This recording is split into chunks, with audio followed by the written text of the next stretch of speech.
예수 그리스도를 믿으면 복을 받는다. 그런데 도대체 나는 그 복을 언제쯤 받게 될까?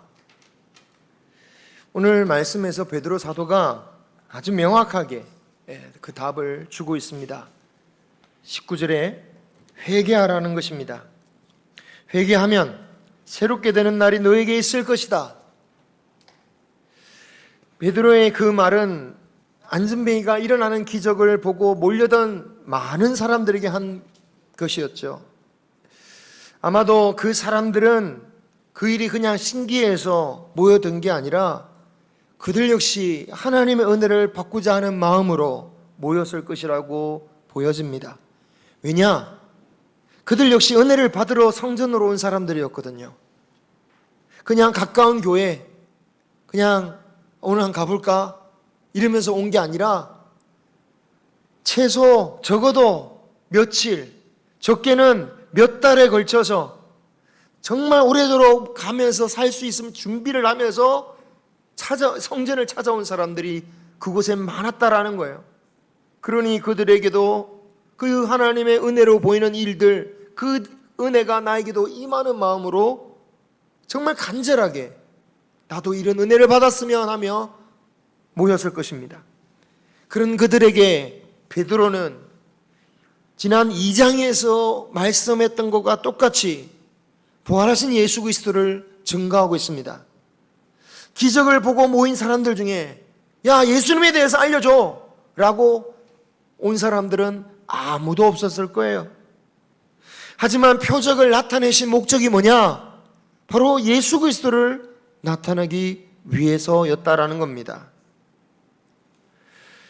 그런데 예수 그리스도를 증거하면서 반드시 지적하고 있는 것이 2장에서 그리고 나중에도 마찬가지지만 너희가 예수 그리스도를 죽였다. 여러분, 세상에서 대화를 이어갈 때에 상대방의 마음을 움직이려 하거나 또는 어쨌든 그런 기분 좋게 말하기 위해서는 상대방에게 부정적인 말을 하지 않는 게 원칙이죠. 당신이 잘못됐다 라고 하면 싸우겠다는 거냐 라는 말이 나올 겁니다. 사실 성도들조차도 설교할 때 웬만하면 좀 죄에 대한 말씀 안 했으면 좋겠다 이런 걸 옛날에 여론으로 확인해 보기도 했죠. 그런데 베드로는 매번 전도할 때마다 너희가 예수 그리스도를 죽였다 라고 말하고 있습니다. 세상이 말하는 대화의 기술로 보면 빵점 아니겠습니까? 그런데 여러분, 세상이 말하는 대화의 기술이라는 게 뭡니까? 결국은 누구를 위한 대화의 기술이냐라는 거죠. 나를 위한 대화의 기술입니다. 상대방의 마음을 거스르지 않고 결국 어떻게든 나에게 도움이 되는 관계를 이루기 위한 대화의 기술이죠. 옷가게 점원이 내가 어떤 옷을 입어도 다 잘 어울린다고, 짧으면 어쩜 이렇게 타이트하게 몸에 딱 맵시가 살아나냐고 그러고, 크면 요즘은 또 넉넉하게 입는 게 대사라고 그러면서 또 입으라고 그러고, 그 말만 믿고 옷 사면은 나중에 집에 가서 이렇게 옷이 안 맞을까? 후회하는 거죠. 베드로는 자신을 위해서가 아니라 바로 이 말씀을 듣는 그들을 위해서 말을 하니까, 이것은 그들이 죽고 사느냐를 놓고 전하는 것이기 때문에 너희가 예수 그리스도를 죽였다. 굳이 언급하지 않아도 될 말을 하는 게 아니라 반드시 해야만 그 영혼이 살 수 있기 때문에 그들의 죄를 지적하고 있는 것입니다. 성령 충만한 베드로는 그들에게만이 아니라 이렇게 복음을 전하다가 사내들인 공회 앞에 끌려가서 그 서슬푸른 대제사장들과 장로들 앞에서도 똑같이 담대하게 전했죠. 예수님처럼 얼마든지 자신들을 또 죽일 수도 있는 그들 앞에서 베드로는 너희들이 예수 그리스도를 죽였다 라고 외칩니다. 그런데 여러분, 베드로가 그들을 비난하기 위해서, 책임을 떠넘기기 위해서 이런 말을 하는 게 아니죠. 그들이 이 얘기를 듣고 그들의 죄를 깨달아 돌이키면 그들이 생명을 얻고 새로운 삶을 살 수 있기 때문입니다. 그들을 비난한 것이 아니라 그들을 살게 해주려고 그들의 죄를 말하고 회개를 외치는 거죠. 여러분, 주님을 죽인 죄가 얼마나 클까요? 이 세상에서 가장 무겁게 다뤄지는 죄 중에 하나가 뭡니까? 나라를 팔아먹거나 반역하는 죄입니다.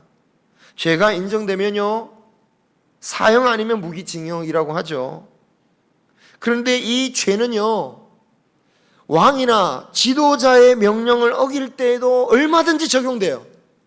너는 반역자다. 나를 기분 나쁘게 해. 넌 반역자야. 그래서 숙청당하는 거예요. 하물며 이 세상의 창조주이시고 왕이신 아들이신 예수 그리스도를 죽였다. 이건 뭐 용서가 없는 죄 아니겠습니까? 그런데 이런 죄를 저지른 자들에게 너희들이 회개하면 용서해 주실 것이다. 용서해 주실 뿐만 아니라 주님께서 새롭게 되는 날, 즉 주님이 다시는 오시는 날 너를 구원해 주시러 오실 것이다 라고 전하고 있는 거죠. 이 회개의 능력이 얼마나 큰지를 보여주고 있습니다. 도대체 회개라는 게 뭐길래 하나님의 아들인 예수 그리스도를 십자가에 못 박아 죽여도 용서해 주시냐라는 거죠.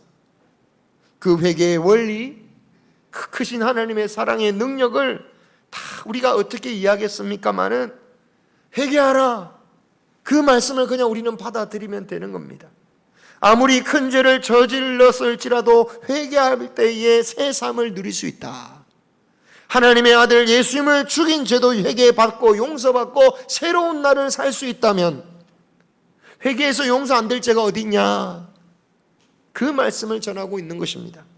그런데 문제가 뭡니까? 우리는 다 회개해서 예수님 믿고 있는데, 우리는 다 예수님 믿고 회개하고 주님 앞에 나왔는데 뭐 새롭게 사는 것 같지가 않은데, 역시 하나님의 말씀 뭐 큰 소용이 없구나 라고 하기 전에 정말 우리가 진정으로 이 말씀에서 베드로가 외치는 회개를 하고 있는지 우리는 스스로 돌아봐야 되는 거죠.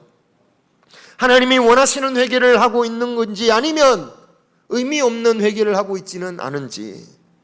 누가복음 3장에 보면요, 세례를 받으러 온 사람들에게 세례 요한이 저주의 말을 퍼붓는 장면이 나와요. 자, 3장 7절 한번 읽어볼까요? 시작. 요한이 세례 받으러 나오는 무리에게 이르되 독사의 자식들아, 누가 너희에게 일러 장차 올 진노를 피하라 하더냐. 세례 요한이 세례 받으러 나온 사람들에게 한 말이다 라고 나와 있죠. 마태복음을 보면 이 세례받는 장소에 찾아온 바리새인들과 사두개인들에게 한 말로 나오는데요, 누가복음은 이 말이 비단 그들에게만 한 말이 아니다라는 것을 보여주고 있습니다. 모든 세례를 받으러 온 모든 무리들에게도 적용될 수 있다는 거예요. 세례란 것이 무엇입니까? 세례란 것은 내가 죽는 거예요. 그리고 예수 그리스도와 함께 사는 겁니다. 그렇죠? 우리가 침례를 안 하니까 세례의 의미를 우리가 잘 물 묻히는 정도로 생각하지만 사실 물속 확 들어가는 거죠. 물속에 들어가면 수영 못한 사람은 완전히 공포에 사로잡히지 않습니까? 그죠? 죽는 거예요. 세례라는 것은 죽고 다시 사는 거예요. 예수님으로 말미암아. 그래서 세례 요한도 세례를 주기 전에 항상 외친 게 회개하라, 천국이 가까이 왔다. 그러니까 세례를 받으러 왔다는 것은 회개하러 왔다는 건데, 그 회개하러 온 사람들을 향해서 지금 세례 요한이 독사의 자식들아, 무엇이 잘못된 것입니까? 뭔가 잘못된 회개를 하고 있다는 거예요. 도대체 어떻게 회개를 했길래 이런 말을 하셨을까? 8절에 이렇게 말하죠. 같이 읽겠습니다. 그러므로 회개에 합당한 열매를 맺고 속으로 아브라함이 우리 조상이라 하지 말라. 세례 요한이 분노한 것은 회개를 했으면 회개에 마땅한 변화와 결과가 있어야 된다는 거죠. 그런데 변한 것은 없고, 무엇보다도 변하고자 하는 의지도 없고 마음도 없이 왔다라는 거예요. 이런 회개에 소용없다. 기도할 때 나의 죄를 용서해 달라고 하지만 정작 바꿀 생각이 없어요. 그러니까 계속 똑같은 죄를 반복하고 똑같은 기도를 하고 똑같은 회개를 하는 거죠. 그럼 변하고자 하는 마음도 없는 그들이 굳이 광야에 있는 세례 요한에게 와서 회개의 세례를 왜 받으려고 합니까? 이렇게 말하고 있죠. 누가 너희에게 일러 장차 진노를 피하라 하더냐. 진노를 피하러 왔다라는 거죠. 회개를 함으로써 하나님의 어떤 벌과 징계, 무서운 심판, 뭔가를 이렇게 받을 만한 그런 무서운 것을 좀 피하려고 왔다라는 거죠. 그런 사람들에게 뭐라고 했습니까? 독사의 자식들이라고 말했어요. 오히려 하나님의 진노를 더 사는 행위다. 회개하라고 하는 의미는 내가 벌을 피하려고 하나님 잘못했습니다 라고 하는 게 아니다라는 거예요.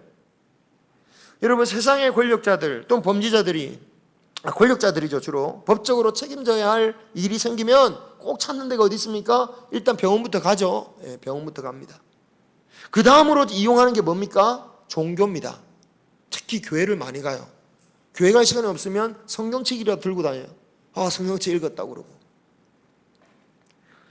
물론 그 중에서는 진심으로 어떻게든 하나님을 붙들려고 하는 사람들도 있겠죠. 그렇게 되면 우리 기독교인들은 저 회개했지 않냐고, 저 사람은 좀 봐줘야겠다고, 서명운동이라도 좀 해주자 막 그래요.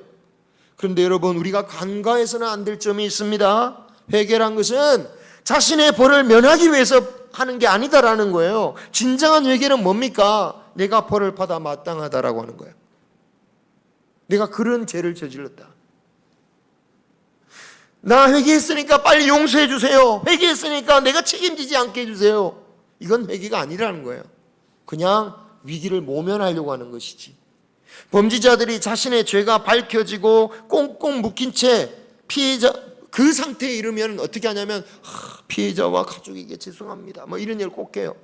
그런데 그렇게 말한 사람들 중에 대부분이 1심에 자신의 형이 무거우면 대부분 항소심을 한다는 거예요. 왜? 너무 과하다고. 진정한 회개가 아니다라는 거죠. 조금이라도 징계를 덜 받기 위해서 하는 말이라고 생각되죠.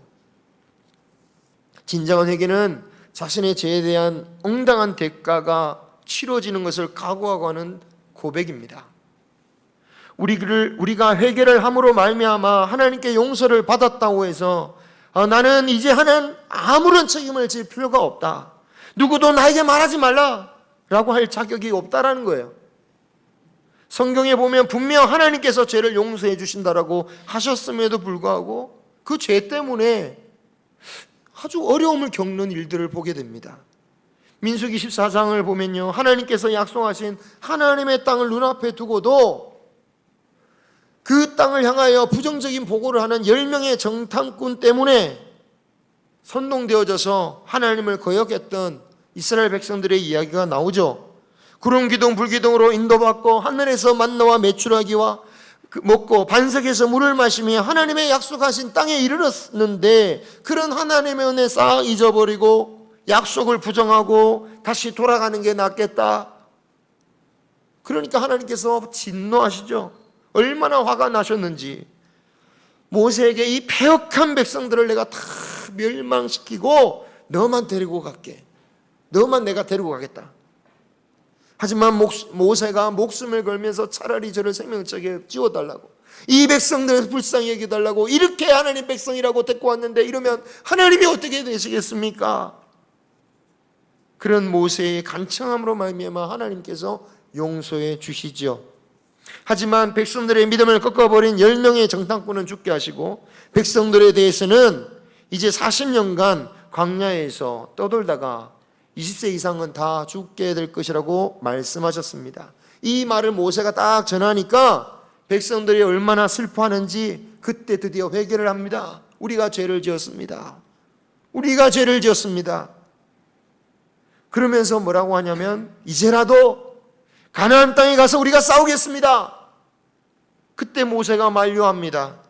하나님의 진노를 샀는데, 하나님이 너희 중에 계시지 않는데 올라가면 너희들은 죽는다, 진다, 쫓겨난다. 끝내 올라갔다가 쫓겨나고 어떤 사람들은 죽었죠. 여러분, 그들은 회개를 했습니다. 이스라엘 백성들이 회개를 했어요. 그들의 죄를 뉘우쳤고 못하겠다라고 했던 것을 이제 하겠다라고 행동으로 옮겼습니다. 여전히 무서워 보이는 그 거인 같은 족속들, 우리와는 훨씬 더 강해 보이는 그 거인들을 향해서 내가 회개했으니 주님 나와 함께 하십시오 라고 하면서 달려갔습니다. 어떻게 보면 여러분 제대로 회개한 것 같지 않습니까? 그렇죠? 그런데 이게 진정한 회개가 아니었다라는 거죠. 왜 그렇습니까? 그들의 회개는 하나님을 거역했다라는 것에 대한 애통함이 아니라 야 우리가 광야에서 죽게 되었구나, 도저히 하나님께서 우리에게 죄로 인해서 내리신 그 명령, 그거 광야에서 죽게 하시겠다는 그거 못 받아들이겠다고. 그들은 죄를 애통한 게 아니라 광야에서 살게 되었다는 그 사실이 너무 슬펐던 거예요. 여러분, 이런 식의 회개가 되어서는 안 된다는 것을 성경은 보여주고 있습니다. 회개하면 하나님이 용서해 주시니까요. 히브리서 8장 12절 말씀 읽어보겠습니다. 시작. 내가 그들의 불의를 긍휼히 여기고 그들의 죄를 다시 기억하지 아니하리라 하셨느니라. 아멘. 여러분, 이 말씀 아멘입니다. 그런데 여러분, 이 말씀 가지고 나는 죄에 대한 어떤 책임을 질 필요도 없고 누구도 나에게 그런 얘기를 하면 안 돼, 이렇게 이해하면 오해라는 거죠. 하나님께서 죄를 기억하지 않으신다는 말씀은 하나님과 우리와의 관계에서 더 이상 죄가 장애가 되지 않는다라는 거예요.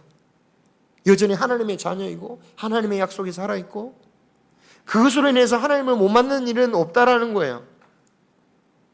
하지만 그 용서로 인해서 세상이나 또는 다른 사람에게 범죄에서 나타난 그 죄에 대한 책임들, 그 영향들, 그것들도 다 피하게 해주시겠다, 그런 뜻이 아니라는 거죠.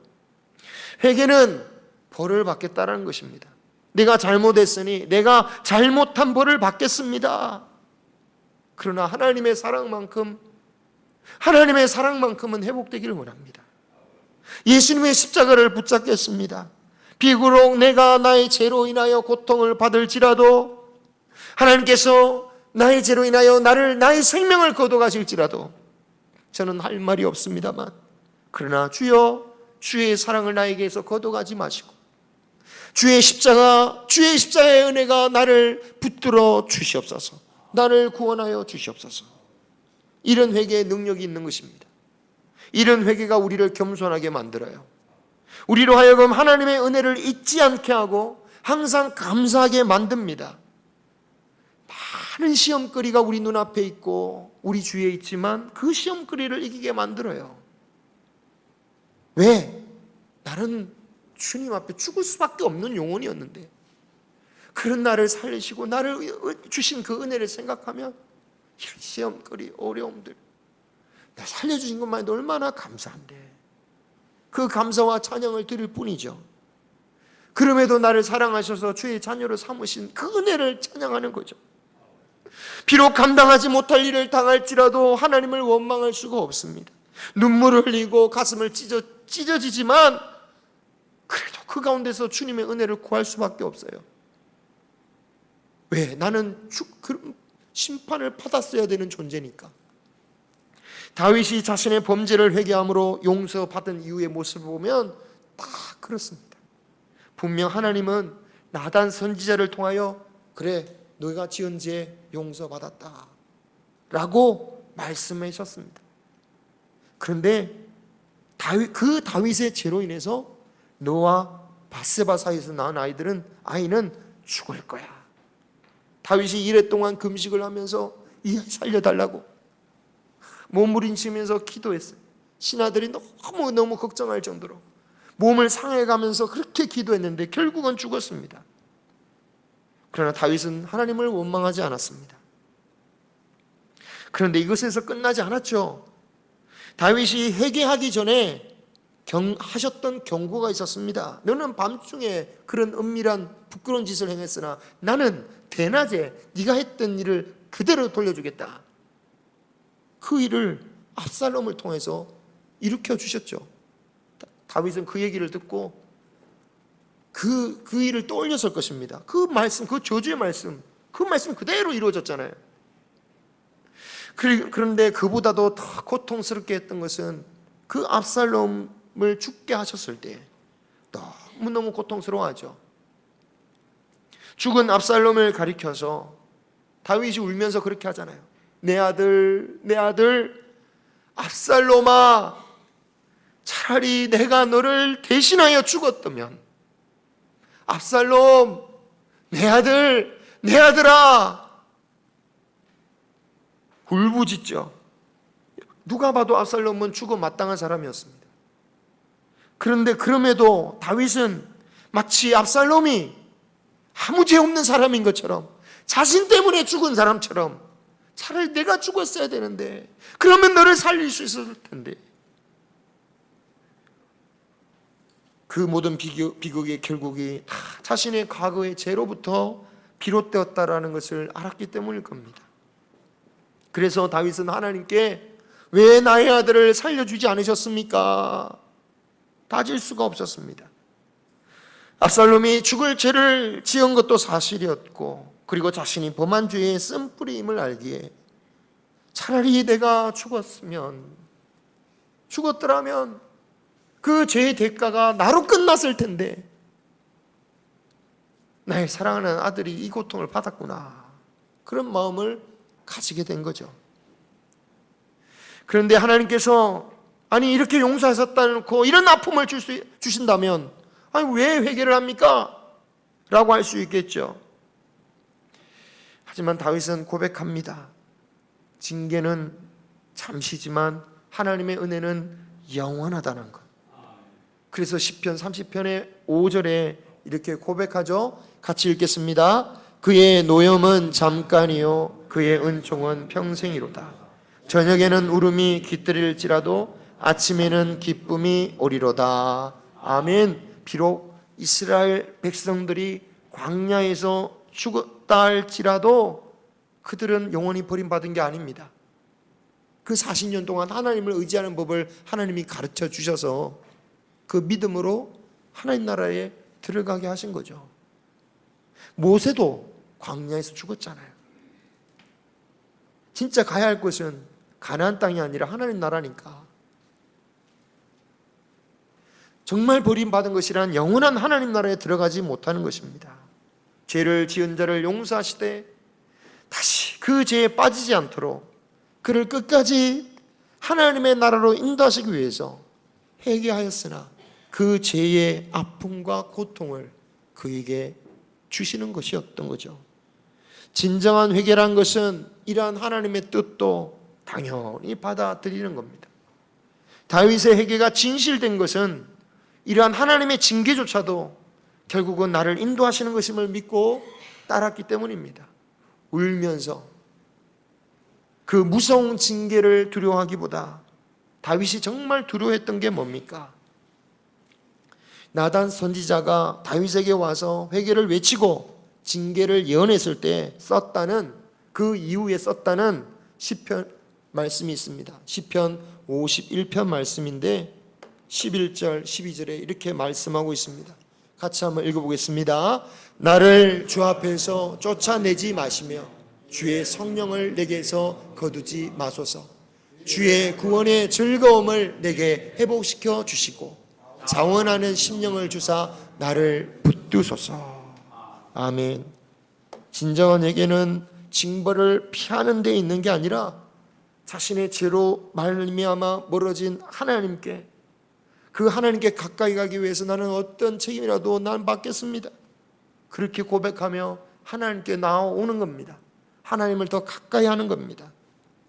내가 어떠한 처벌을 받을 수밖에 없는 존재라는 것을 고백하며 오직 하나님의 긍휼만 기대하며 나아가는 거죠. 그러므로 회개의 기쁨이란 게 무엇입니까? 징벌을 내가 받지 않았다라는 게 기쁨이 아니라 하나님과 함께 할 수 있게 되었다. 구원의 기쁨을 회복하게 되었다.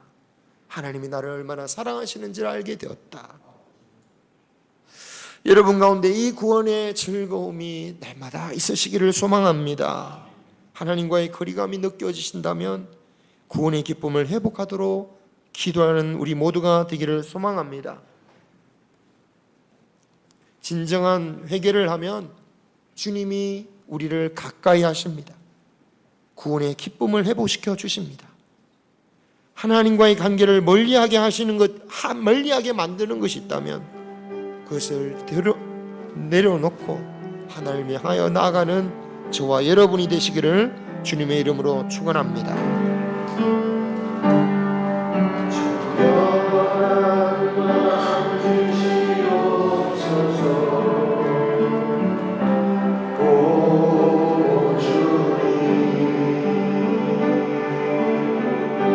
정직한 영을 새롭게 하소서.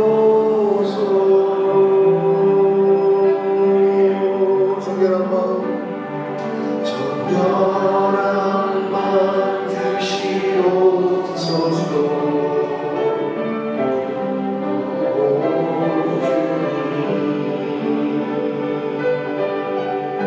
정직한 영을 새롭게 하소서.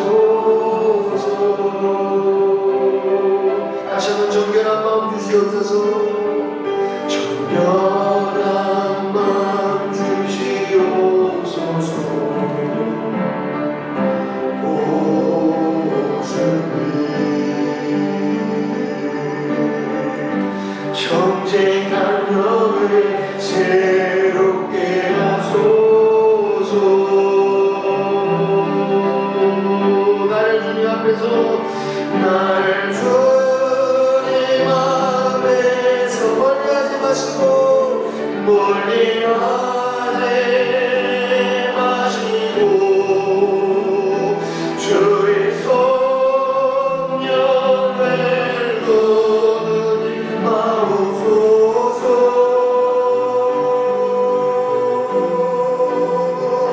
그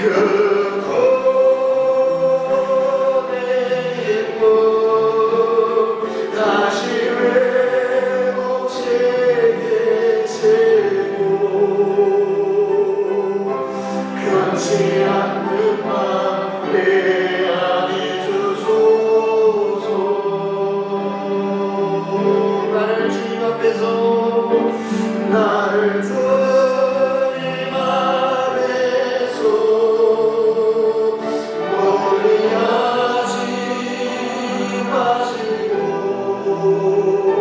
주의 성령을 거두지 마옵소서.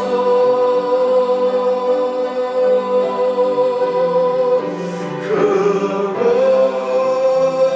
고뇌의 꿈 다시 회복시게 채고,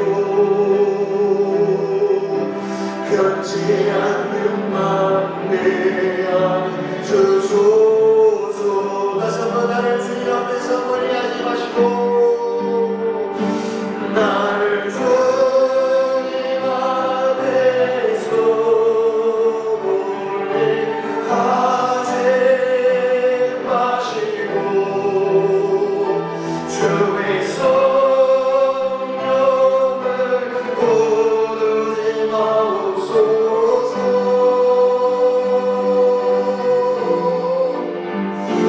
그 고뇌의 꿈 다시 회복시게 지고,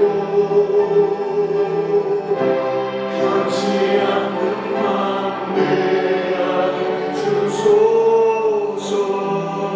변치 않는 맘 내 안에 주소서. 변치 않는 맘